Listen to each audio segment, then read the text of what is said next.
Welcome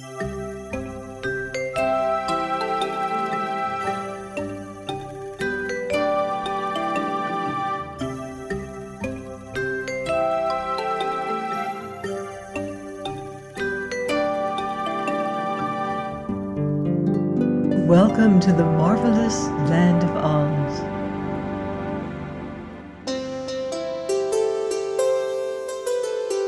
I'm Mordell, reading The Road to Oz by L. Frank Baum.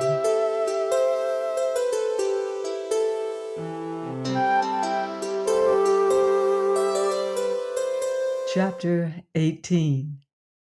The Emerald City. The others now came up, and the Tin Woodman greeted the Lion and the Tiger cordially. Button Bright yelled with fear when Dorothy first took his hand and led him toward the great beast, but the girl insisted they were kind and good, and so the boy mustered up courage enough to pat their heads.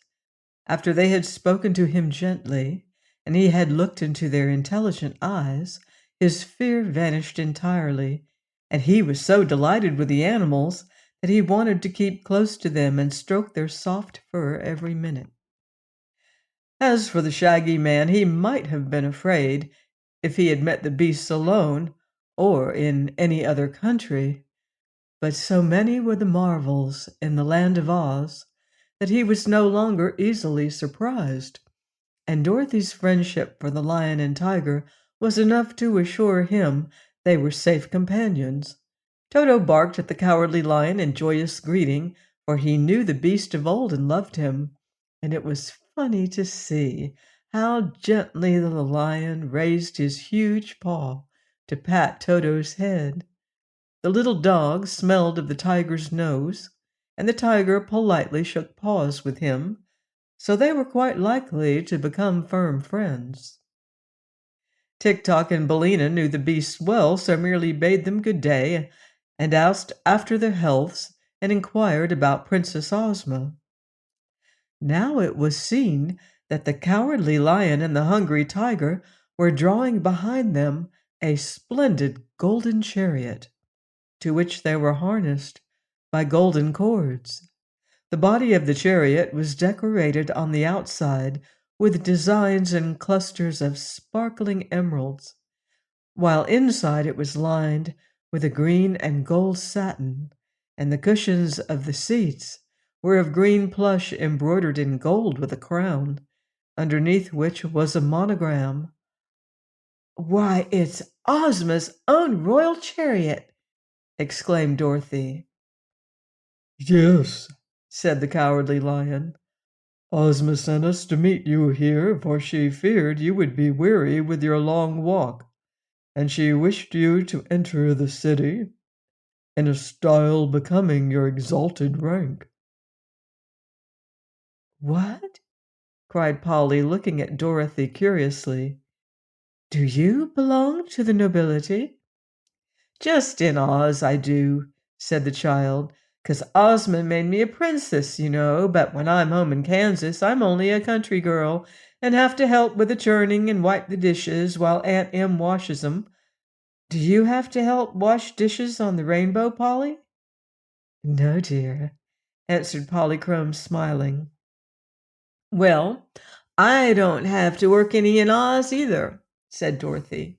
"It's kind of fun to be a princess once in a while, don't you think so?" "Dorothy and Polychrome and Button Bright are all to ride in the chariot," said the Lion.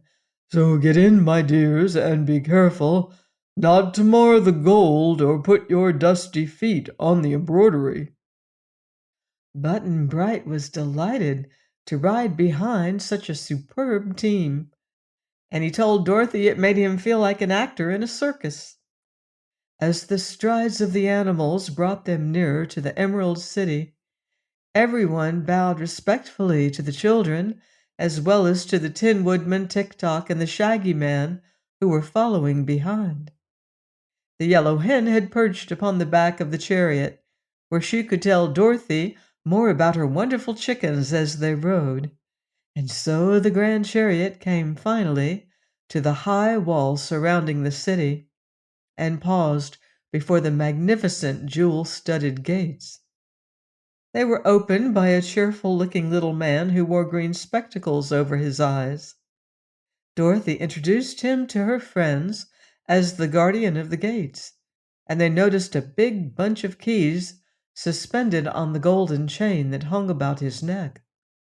The chariot passed through the outer gates into a fine arched chamber built in the thick wall, and through the inner gates into the streets of the Emerald City.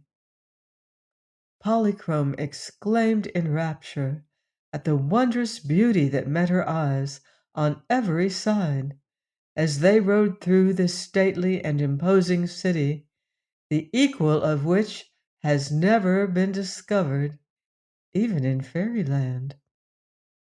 Button-Bright could only say, "My!" So amazing was the sight, but his eyes were wide open and he tried to look in every direction at the same time so as not to miss anything. The Shaggy Man was fairly astounded at what he saw, for the graceful and handsome buildings were covered with plates of gold and set with emeralds so splendid and valuable that in any other part of the world any one of them would have been worth a fortune to its owner. The sidewalks were superb marble slabs, polished as smooth as glass, and the curbs that separated the walks from the broad street were also set thick with clustered emeralds. There were many people on these walks, men, women, and children, all dressed in handsome garments of silk or satin or velvet with beautiful jewels. Better even than this, all seemed happy and contented, for their faces were smiling and free from care, and music and laughter might be heard on every side. "Don't they work at all?" asked the Shaggy Man. "To be sure they work," replied the Tin Woodman. "This fair city could not be built or cared for without labor, nor could the fruit and vegetables and other food be provided for the inhabitants to eat. But no one works more than half his time, and the people of Oz enjoy their labors as much as they do their play." "Oh, it's wonderful," declared the Shaggy Man. "I do hope Ozma will let me live here." The chariot, winding through many charming streets, paused before a building so vast and noble and elegant that even Button-Bright guessed at once that it was the royal palace. Its gardens and ample grounds were surrounded by a separate wall, not so high or thick as the wall around the city, but more daintily designed and built all of green marble.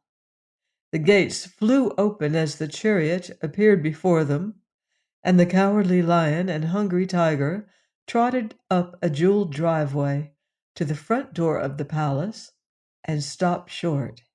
"Here we are," said Dorothy gaily, and helped Button-Bright from the chariot.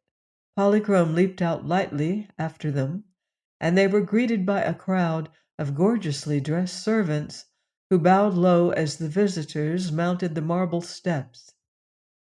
At their head was a pretty little maid with dark hair and eyes, dressed all in green embroidered with silver. Dorothy ran up to her with evident pleasure and exclaimed, "Oh, Jellia Jam! I'm so glad to see you again. Where's Ozma?" "In her room, your Highness," replied the little maid demurely, for this was Ozma's favorite attendant. "She wishes you to come to her as soon as you have rested and changed your dress, Princess Dorothy, and you and your friends are to dine with her this evening." "When is her birthday, Jellia?" asked the girl. "Day after tomorrow, your Highness." "And where's the Scarecrow?" "He's gone into the Munchkin country to get some fresh straw to stuff himself with in honor of Ozma's celebration," replied the maid. "He returns to the Emerald City tomorrow, he said." By this time Tik-Tok, The Tin Woodman and the Shaggy Man had arrived, and the chariot had gone around to the back of the palace, Billina going with the Lion and Tiger to see her chickens after her absence from them. But Toto stayed close beside Dorothy. "Come in, please," said Jellia Jam. "It shall be our pleasant duty to escort all of you to the rooms prepared for your use." The Shaggy Man hesitated. Dorothy had never known him to be ashamed of his shaggy looks before, but now that he was surrounded by so much magnificence and splendor, the Shaggy Man felt sadly out of place. Dorothy assured him that all her friends were welcome at Ozma's palace, so he carefully dusted his shaggy shoes with his shaggy handkerchief and entered the grand hall after the others. Tik-Tok lived at the royal palace, and the Tin Woodman always had the same room whenever he visited Ozma, so these two went at once to remove the dust of the journey from their shining bodies. Dorothy also had a pretty suite of rooms, which she always occupied when in the Emerald City, but several servants walked ahead politely to show the way, although she was quite sure she could find the rooms herself. She took Button-Bright with her because he seemed too small to be left alone in such a big palace. But Jellia Jam herself ushered the beautiful daughter of the Rainbow to her apartments, because it was easy to see that Polychrome was used to splendid palaces and was therefore entitled to special attentions. Please join me next time for more magical adventures here on the marvelous Land of Oz. Goodbye for now. See you in Oz.